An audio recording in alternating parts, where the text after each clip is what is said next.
यहाँ पे आया तो मैं 3 साल में इतना इंग्लिश ले आता है क्या अपने आप को कंबाइन कर लेता हूँ क्लास में।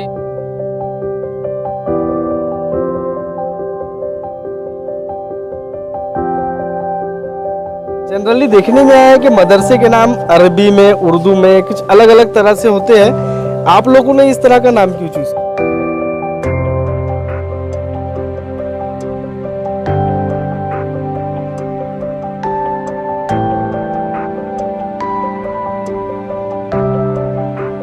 तो क्या प्लान है आगे, मतलब यहाँ से पढ़ने के बाद, स्कूल की एजुकेशन करने के बाद, मदरसे की एजुकेशन करने के बाद क्या प्लान है आगे, क्या करने वाले?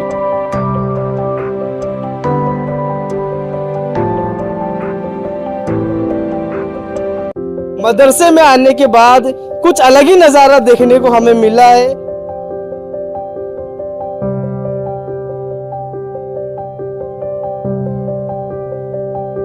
बच्चे यहाँ पर जो है किस तरह से आते हैं पढ़ने के लिए, और कहाँ से यहाँ के बच्चे आपके यहाँ मदरसे में पढ़ते हैं?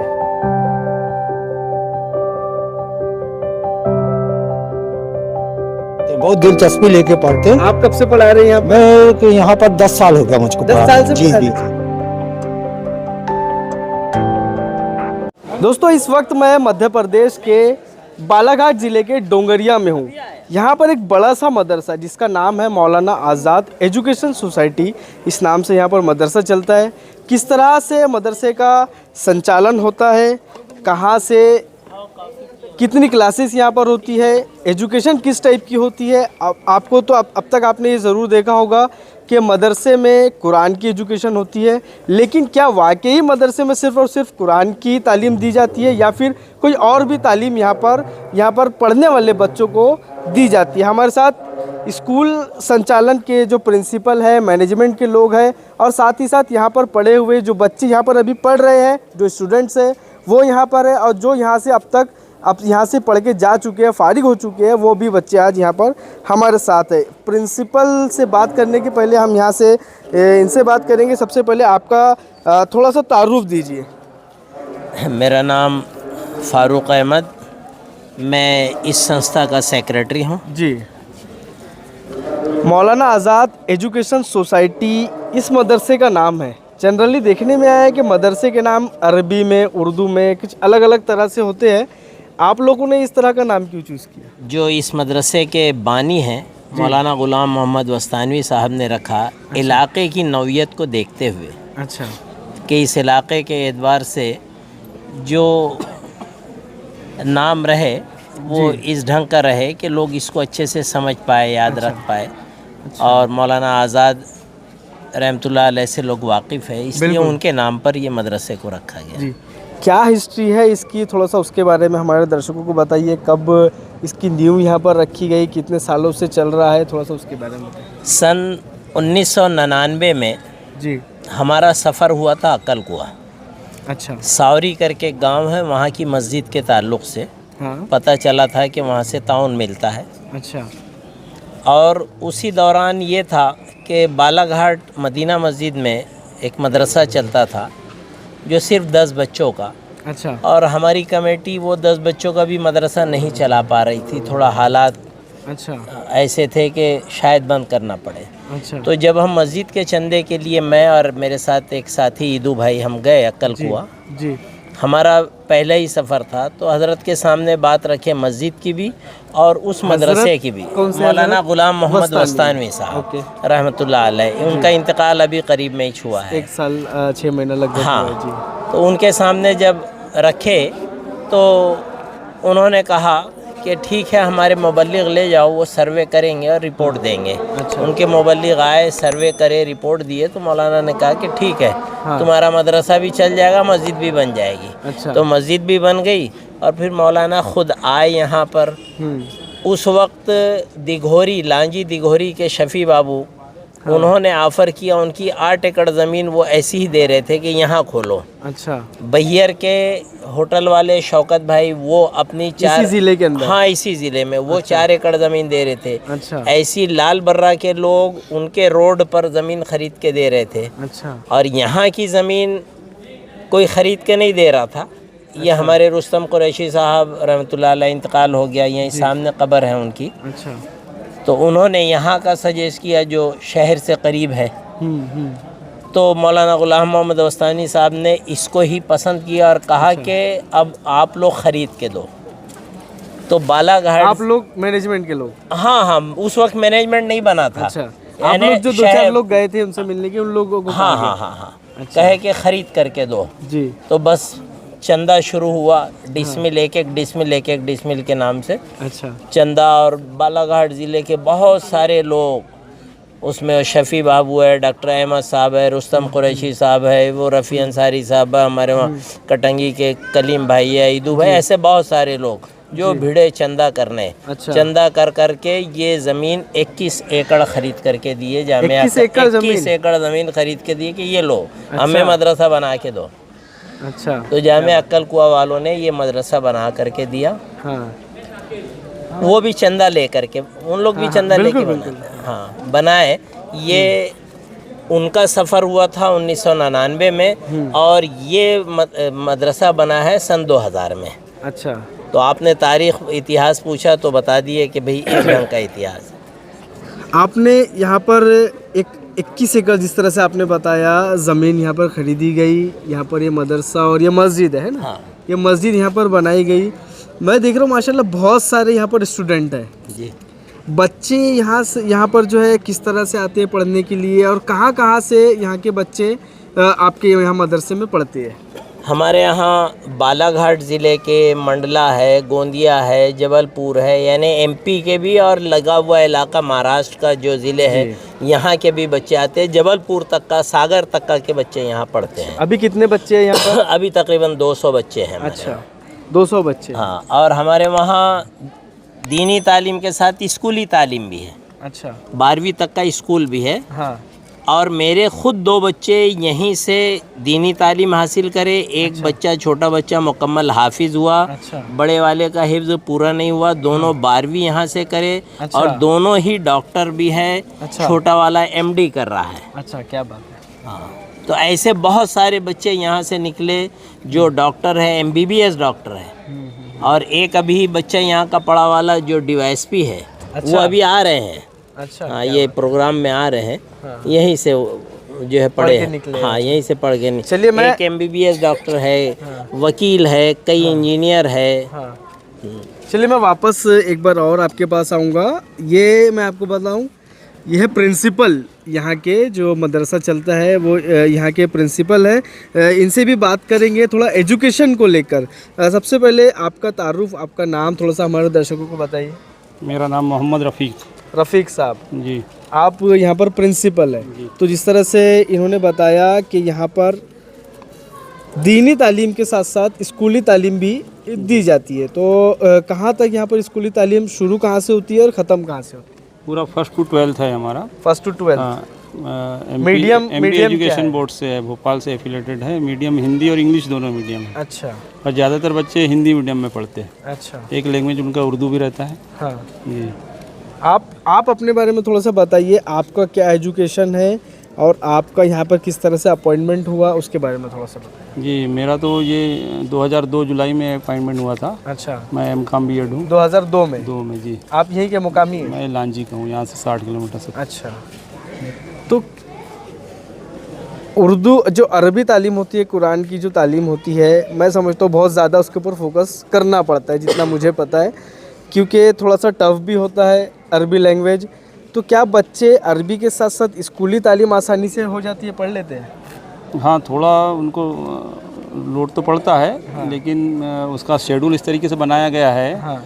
तो उसमें बच्चे अपना कर लेते हैं। अच्छा। यानी उनको जैसे जो बोर्ड वाले बच्चे हैं। हाँ। उनको मदरसे में कम लोड दिया जाता है, और जो लोकल क्लास वाले बच्चे हैं उनको मदरसे की तालीम ज़्यादा देते हैं। अच्छा। है ना। और उनको ये करते हैं हम लोग कि स्कूल में ही उनको होमवर्क करा दिया जाता है। यानी होमवर्क का एक्स्ट्रा लोड उनको यानी कम से कम देने की कोशिश करते हैं। अच्छा। ताकि वो अपना उधर भी पढ़ाई पढ़े।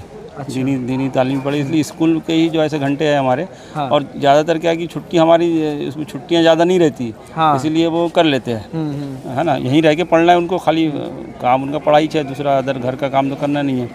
इसीलिए वो उसमें क्या होता है कि और अपन ऐसा सिलेक्ट करते हैं, यानी जब टाइम टेबल जो बनाते हैं हम लोग रोज़ाना का जो है, तो उसमें पढ़ाई के घंटे इस तरीके से वो करते हैं कि बच्चों को होमवर्क ना मिले।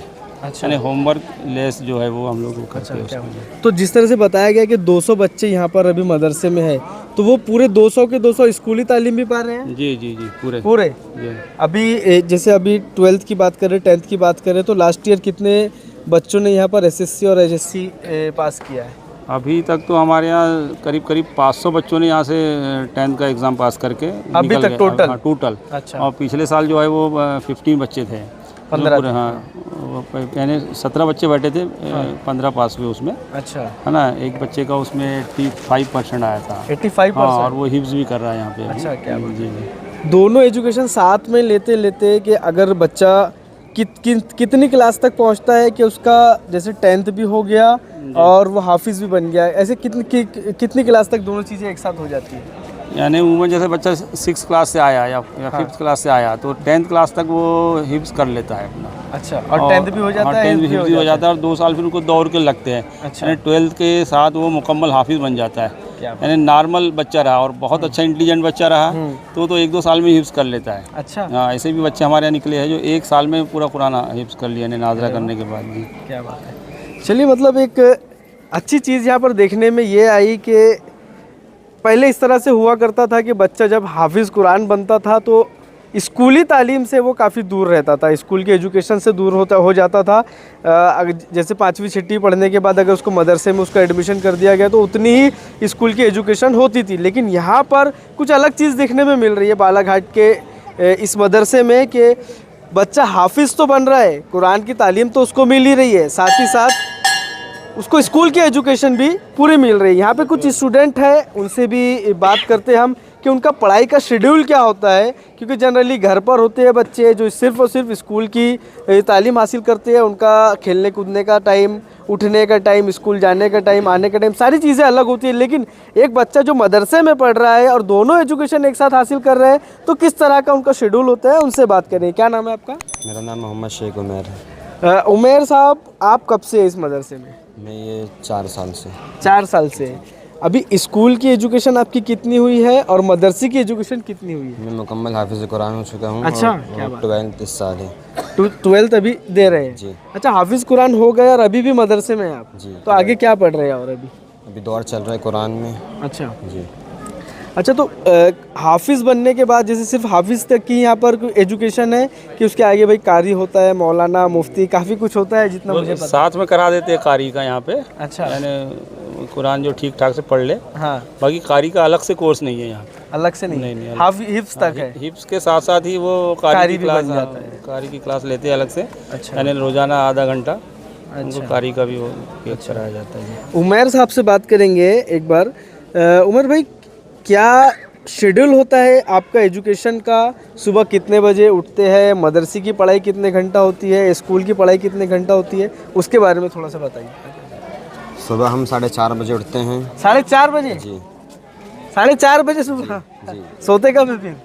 सुबह 11, रात में 11, वो 10, साढ़े 10 तक, 10:30 बजे सो 10:30 बजे सो जाते हैं पूरे बच्चे, जी। है ना? सुबह 4:30 बजे उठ के क्या शेड्यूल रहता है उसके बारे में बताइए। आप 4:30 बजे आप उठ गए, आप क्या क्या करने वाले हैं, थोड़ा सा दिन भर का उसके बारे में बताइए। फजर के पहले 1 घंटा क्लास रहती है मदरसे की, हिफ्ज़ की। अच्छा, वो टाइम में फजर की नमाज के बाद? पहले। जी। अच्छा, फजर की नमाज के मैं आपको बता दूं कि लगभग 5 साढ़े 5 बजे का वो टाइमिंग रहता है। 4:30 बजे उठ के मदरसे की तालीम जो है वो आप लोग करते हैं। अब आगे बताइए। उसके बाद फिर नमाज़ पढ़ते हैं। अच्छा, उसके बाद फिर थोड़ा सा तेज़ बोलिए। उसके बाद फिर नमाज़ पढ़ते हैं, फिर फ्रेश होने का टाइम मिलता है। अच्छा। फिर 6 से क्लास, 6:30 से क्लास लग जाती है। सुबह 6:30 बजे से? जी, 8:30 तक। 8:30 बजे? जी, हाँ। वो मदरसे की क्लास। अच्छा। फिर नाश्ता होता है लंच टाइम। फिर नाश्ते में क्या मिलता है? नाश्ते में पोहा, चने, अच्छा। जी, खिचड़ी। अच्छा, उसके बाद फिर 8:45 से स्कूल रहता है। हाँ। 9 से स्कूल रहता है 1 बजे तक के। अच्छा, जी। उसके बाद फिर खाने की छुट्टी होती है, हाँ। फिर खाना होता है, फिर आराम कैलुल्ला होता है थोड़ी देर, आधा पौन घंटा। कैलुल्ला के बारे में थोड़ा सा मैं बाद में बात करूंगा जी। उसके बारे में। उसके बाद फिर 2 बजे अजान होती है ज़ोहर की, फिर नमाज़ पढ़ते हैं, फिर 2:30 से क्लास लगती है मदरसे की फिर से। अच्छा, 2:30 बजे से। जी, असर तक के 5 बजे तक के। अच्छा। फिर नमाज़ पढ़ते हैं, फिर असर से मगरिब तक के छुट्टी का टाइम रहता है। जी। अच्छा। फिर खेलने का टाइम रहता है। अच्छा। फिर मगरिब की नमाज़ पढ़ते हैं, फिर नमाज तो के यहाँ बाद। पर खेलने के लिए ग्राउंड सारी चीज़ें हैं मदरसे में? जी है। और क्या खेलते हैं आप लोग यहाँ पर? क्रिकेट है, वॉलीबॉल है, टेनिस है। अच्छा, सारी चीज़ें जो है मदरसे से मुहैया की जाती जी है। जी। अच्छा, उसके बाद फिर मगरिब के बाद फिर 1 घंटा 1.5 घंटा क्लास लगती है मदरसे की। हाँ। फिर ईशा की नमाज़ पढ़ते हैं, फिर ईशा के बाद फिर 1 घंटा मदरसे की क्लास लगती है। अच्छा जी। टोटल कितने घंटे हो गए मदरसे की बात अगर करें सिर्फ तो? 4 घंटे मदरसे की और 4 घंटे स्कूल। 4 घंटा स्कूल, 4 घंटा मदरसा। अच्छा। बाकी फिर उनका होमवर्क का रहता है, जैसे अब सुबह उठते हैं ना, हाँ हाँ। तो वो लोग भी मतलब जो पुराना सबक उनको यानी पहले जो याद करके रखे ना वो सुनाते हैं खाली। हाँ। और मगरिब के बाद भी जो है वो अपना सबक याद करते हैं, मतलब होमवर्क रहता है समझ लो उनको, यानी मदरसे का होमवर्क और ईशा की नमाज का स्कूल का होमवर्क। हाँ। लेकिन 4 घंटे पढ़ाई जो है मदरसे की और 4 घंटे स्कूल की। और खेलना कितनी देर रहता है? 1 घंटा। 1 घंटा खेलना रहता है ना? अभी आप लोग एक बात बताइए कि सुबह 4:30 बजे आप लोग उठ रहे हैं, आप लोगों की नींद कंप्लीट हो जाती है कि दिन में कितनी देर सोने होने दिन में सोने मिलता है आधा पौन 1 घंटा में। जी। कैलुल्ला जिसे कैलुल्ला जिसको बोलते हैं। देखिए कैलुल्ला मैं आपको बता दूं कि जोहर का दोपहर के खाने के बाद है ना, दोपहर के खाने के बाद एक रेस्ट टाइमिंग होता है जिसे आईटी सेक्टर में नैप बोलते हैं। और इसके ताल्लुक से मैं अगर बताऊं तो चाइना में ये कंपलसरी है। हर बच्चे को, जो बच्चे की दिन भर की स्कूल रहती है, ऑफिस टाइमिंग रहता है, जिनका जो जॉब कर रहे हैं, उनको लंच टाइम में एक थोड़ी देर रेस्ट करने का टाइम मिलता है, आराम करने का टाइम मिलता है, जिसे अरबी में कैलुल्ला कहते हैं। और ये कुरान और हदीस से मैं समझता हूँ इसका ताल्लुक है, सुन्नत है ये। सुन्नत है। हाँ, कैलुल्ला करना है दोपहर के खाने के बाद। दोपहर के खाने के बाद कैलुल्ला करना ये सुन्नत है, जिसके ऊपर चाइना ने काफ़ी ज़्यादा फोकस करके रखा है। अब आगे बढ़ेंगे उमैर भाई के साथ। अब शाम हो गई, मगरिब के बाद का उसके बारे में बताइए। मगरिब के बाद क्लास मदरसे की याद करते हैं सबक। हाँ। फिर ईशा की अजान होती है, ईशा के बाद फिर नमाज के बाद फिर 1 घंटा क्लास लगती है मदरसे की। अच्छा। जी। टोटल कितने बजे तक शाम में पढ़ाई होती है? कितने बजे से आप लोग फ्री हो जाते हैं? ईशा के बाद 1 घंटे के बाद फ्री हो जाते हैं। ईशा के बाद? जी। मतलब 8:30 बजे के आसपास? नहीं। ईशा की नमाज के पहले खाना होता है इनका रात का। अच्छा। रात का खाना देते हैं, फिर ईशा की नमाज होती है, उसके बाद बच्चे थोड़ा सा अपना स्कूल का होमवर्क करते हैं, फिर सो जाते हैं। दिन में लंच टाइम नहीं होता क्या? दिन होता है 1 तो बजे। उसके बाद कैलुल्ला होता है। हाँ, 1 बजे के बाद कैलुल्ला होता है, उसके बाद फिर मतलब अब 8:30 बजे से फ्री हो गया। चलिए, और भी यहाँ बच्चे हैं। क्या नाम है आपका? क्या नाम है? मोहम्मद मुश्तबा। मोहम्मद मुश्तबा साहब, कब से आप यहाँ पर? पिछले साल से। पिछले साल से। क्या उम्र है आपकी अभी? 14 साल। 14 साल, मतलब 13 साल में आप यहाँ पर आए। कौन सी क्लास में? 8th में। बाकी की एजुकेशन आप पहले कर चुके हैं। अच्छा, एक बात बताइए कि आप यहाँ पर रहते हैं, घर वालों की याद आती है, तो घर वालों से बात करने का क्या मामला रहता है? रोजाना बात होती है, नहीं होती है? यहाँ जो उस्ताद लोग रहते हैं उनके मोबाइल से हफ्ते में 2 से 3 बार। अच्छा, मोबाइल यहाँ पर नहीं लाने देते? नहीं, मतलब मोबाइल जमा रहता है, एक दिन मिलता है, जुमेरात जुमा छुट्टी रहती है जैसे। जुमेरात जुमा छुट्टी? अच्छा। अभी कुरान में आपका कितना एजुकेशन हो गया है? कितना पारा कंप्लीट हुआ है? मैं नाजरा पढ़ रहा हूँ, 12 पारा। 12 पारा। नाजरा मतलब हिफ्ज करने के पहले जो देख के पढ़। देख के पढ़ते हैं ना। चलिए, और क्या नाम है भाई आपका?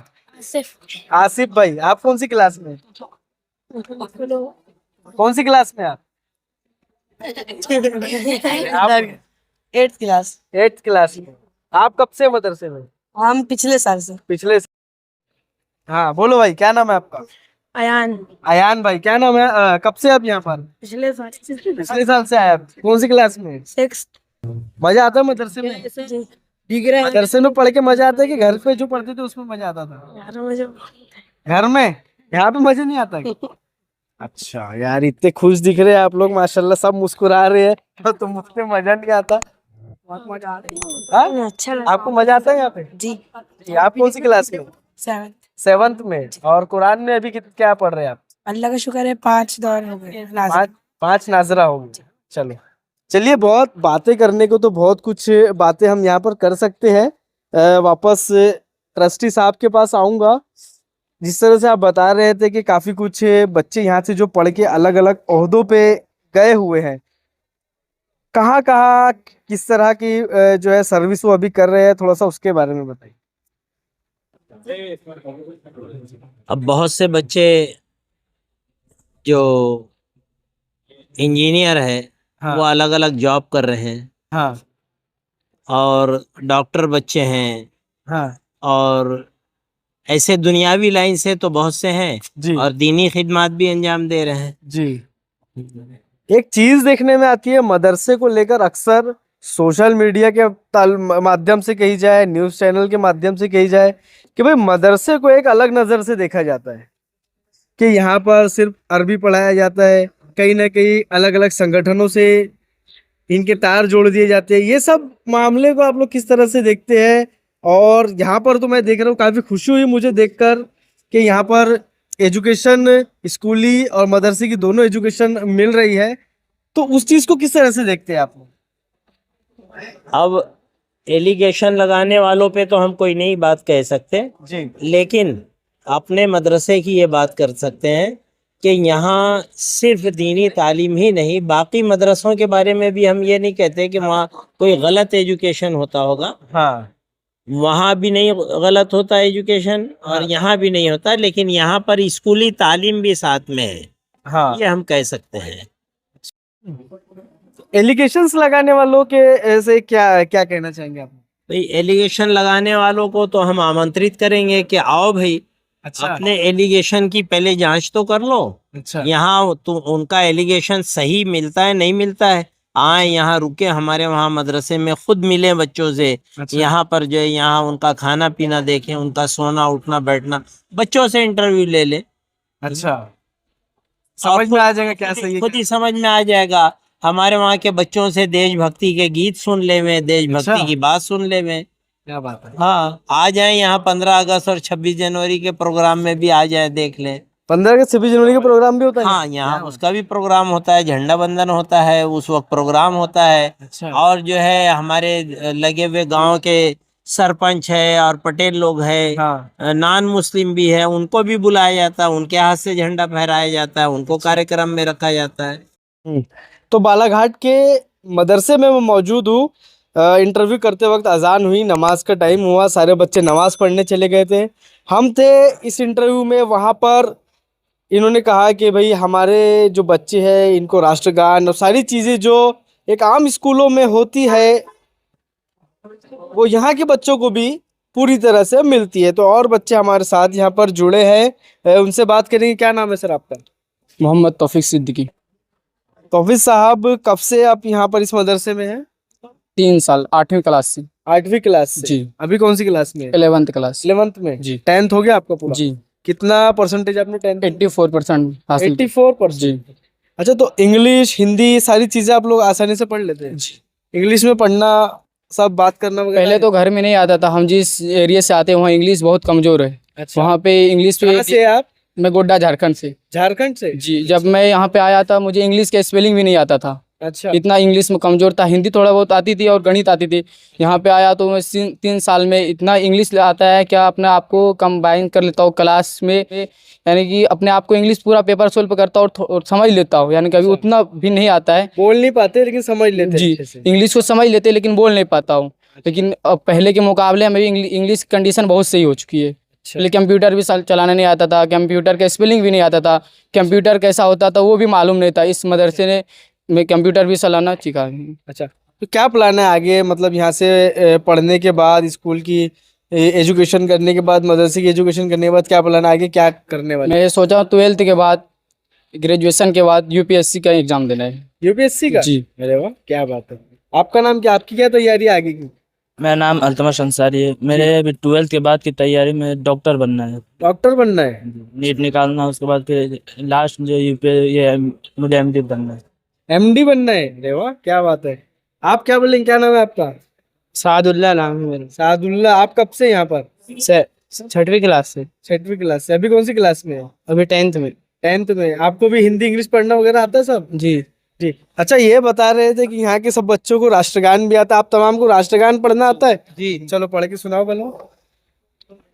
जनगण मन अधिनायक जय हे भारत भाग्य विधाता, पंजाब सिंध गुजरात मराठा द्राविड़ उत्कल बंग, विंध्य हिमाचल यमुना गंगा उच्चल जलधि तरंग, तव शुभ नामे जागे तव शुभ आशीष मांगे, गाए तव जय गाता जनगण मंगलदायक जय हे भारत भाग्य विधाता, जय हे जय हे जय हे जय जय जय जय हे।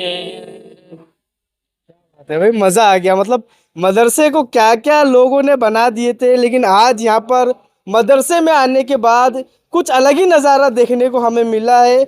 एक अच्छी चीज़ देखने में मिली कि एजुकेशन स्कूल की भी यहाँ पर हो रही है, मदरसे की भी एजुकेशन यहाँ पर हो रही है। मैं आपसे गुजारिश करूँगा कि आप जो बता रहे थे यहाँ पर जो बच्चे डॉक्टरी कर रहे हैं या कर लिए, अगर वो यहाँ मौजूद हो तो हम उनसे भी बात करना चाहेंगे। अब भी उधर मजमे में चले गए हैं, डॉक्टर बुलाओ। और देवगढ़े सर हमारे टीचर हैं यहाँ के। अच्छा, क्या बात है। देवगढ़े सर जी, क्या नाम है पूरा मेरा आपका? सुशील देवगढ़े। देवगढ़े जी, क्या पढ़ाते हैं आप यहाँ पे? मैं यहाँ पर बायोलॉजी और केमिस्ट्री पढ़ाता था। क्या बात है।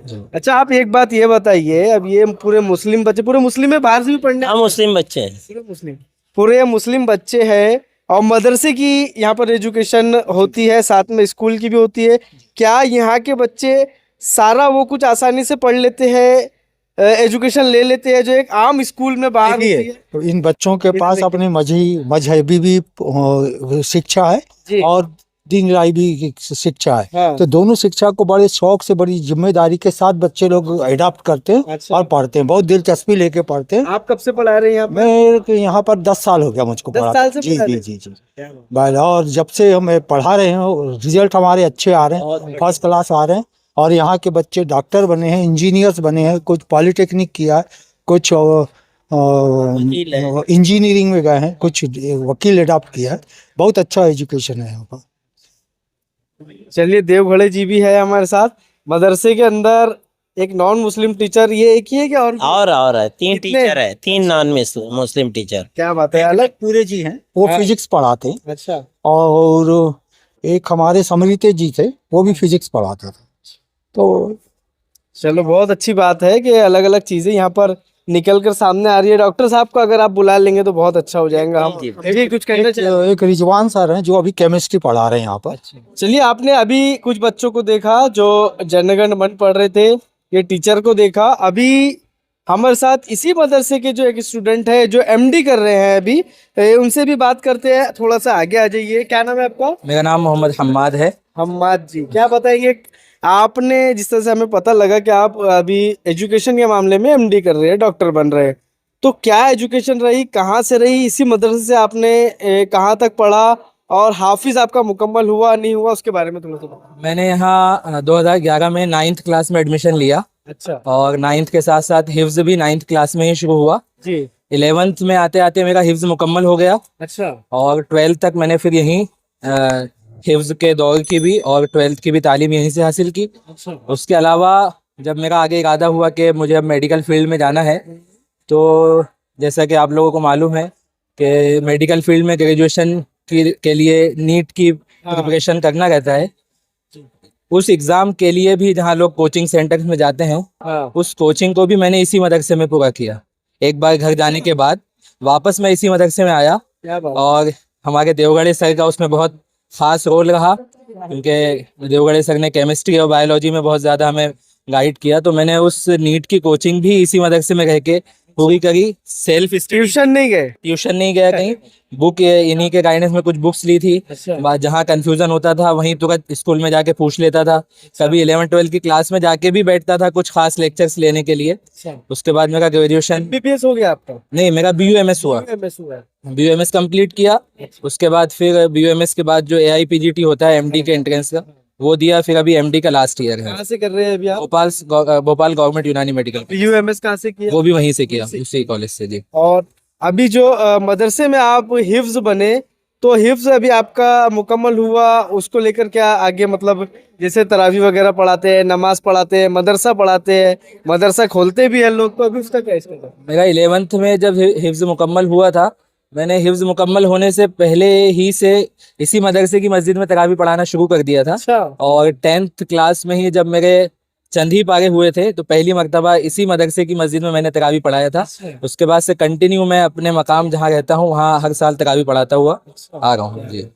चलिए, एक मिसाल बनकर जो है मैं समझता हूँ कि ये मदरसा सामने आया है, जहाँ पर वकील भी बन रहे हैं लोग, जहाँ पर डॉक्टर भी बन रहे हैं, जहाँ से पढ़ के MD भी बन रहे हैं, और एक पुलिस इंस्पेक्टर जो है DSP जो है लेवल के अधिकारी जो यहाँ से ही पढ़ के निकले हैं, वो भी यहाँ पर आ चुके हैं।